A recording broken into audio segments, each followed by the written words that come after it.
মজুরি সংজ্ঞায় কাজে পুরুষের সাথে তাল মিলিয়ে কারখানার চাকা ঘুরিয়ে চলছেন দেশের ১,৬২,০০,০০০ কর্মজীবী নারী।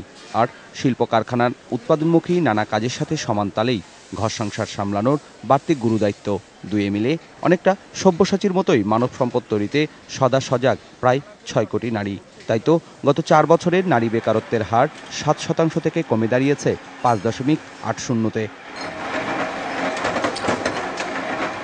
কৃষিনির্ভর বাংলাদেশে বীজ সংরক্ষণ, ধান থেকে চাল তৈরি, এরকম ২০টি কাজের ১৬টি করেন নারীরা।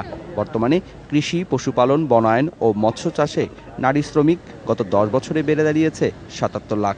এ সময়ে এসব খাতে পুরুষ শ্রমিক কমেছে প্রায় ১০%। গবেষকরা বলেন, শুধু রান্নাবান্না নয়, রান্নার উপকরণগুলোর পেছনের কারিগরও আমাদের মায়েরা, বোনেরা। প্রবাস থেকেও টাকা পাঠিয়ে বিদেশি মুদ্রার যোগান বাড়াচ্ছে প্রায় কয়েক হাজার নারী।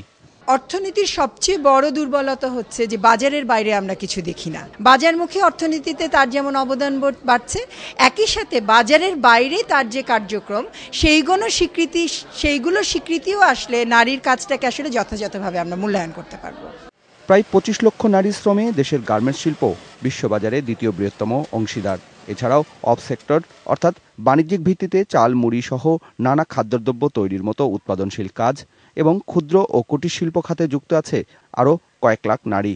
দেশের লক্ষাধিক ক্ষুদ্র ঋণ বিতরণকারী সংস্থার ঋণ গৃহীতাও অধিকাংশই নারী।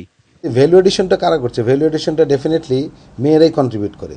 তারপরে দেখেন এই যে মাইক্রো ফাইন্যান্সে আপনার বেনিফিশিয়ারি কারা? 90% হচ্ছে মহিলারা, এবং এই মহিলারাই এই কন্ট্রিবিউশনগুলো করছে। এগুলো যদি আমরা এই জিনিসগুলো যেগুলো বাদ যাচ্ছে এগুলো যদি আমরা ক্যাপচার করতে পারি, আপনি কোনো অংশেই মহিলাদের কন্ট্রিবিউশন ছেলেদের থেকে কম হবে না। সংসারে নারীর বিপুল অবদানের হিসাব রাখেন না বাড়ির পুরুষেরা। আর রাষ্ট্রীয়ভাবে নারীর অবদানেরও পরিসংখ্যান মেলে না সরকারের খাতায়। ২০০৭ সালে ৭,১৭,০০০ কোটি টাকার জিডিপির ৪৮% অর্থাৎ ৩,৪৩,০০০ কোটি টাকার সম্পদের যোগানদাতা এই নারীরা। সত্যিকার অর্থে তাদের যে কন্ট্রিবিউশন, এটাকে আমরা যদি আনতে পারতাম তথ্য উপাত্তের মাধ্যমে, তাহলে কিন্তু আমাদের সমাজে একটা দৃষ্টিভঙ্গির একটা আমূল পরিবর্তনের সূচনা করা সম্ভব হতো।